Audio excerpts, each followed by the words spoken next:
the idea of educating people to challenge, to think for themselves, to create, to challenge what you're saying, for example, that's what an educational objective really should be. You're not giving the student body orders saying, here's what you must believe, but here's what I think, and you tell me whether it's right. There's a really interesting discussion of the fact that Gandhi apparently thought that persuasion was a form of violence. And you wrote, if you're with children or teaching or involved in a discussion or talking to an audience, ideally you should not try to persuade them. That is, to get them to accept your position. And then you went on to say, this should be true of teaching. There's no point in persuading people.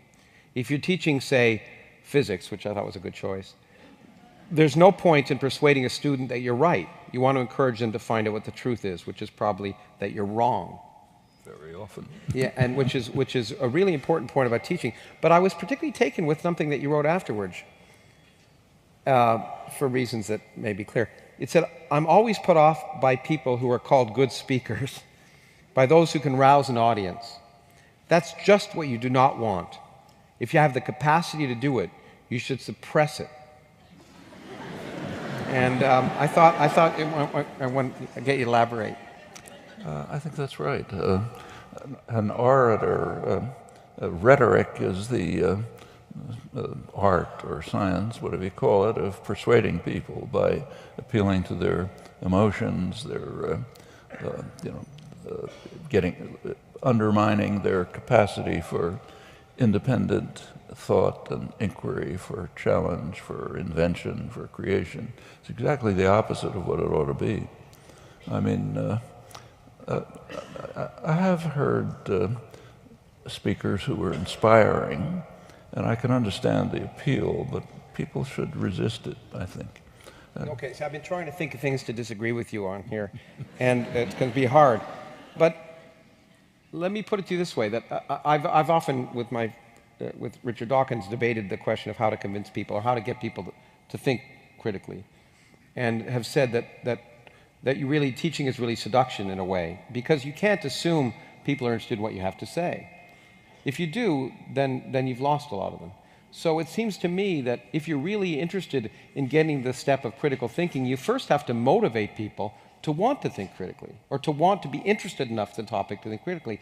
And that's where, if you wish, the idea of sort of rousing and interest. And I don't think if you can, unless you pass that natural sort of suspicion, then I don't think you can get people to the thinking critically unless you sort of... The right way to motivate people is to bring up issues, problems, puzzles that challenge them, and then ask them, try to think, help them to think through ways of interpreting, maybe solving these problems. There's an old, if you go back to the Enlightenment, there were kind of two models counterposed for teaching. One was the concept of pouring a liquid into a vessel. And we've all been through that, and as we all know, it's a pretty leaky vessel. When you memorize those books to pass the sociology test, a week later, I'll bet you forgot what the topic was. The other model, which was counterposed to this, was laying out a string along which the student pursues in his or her own way.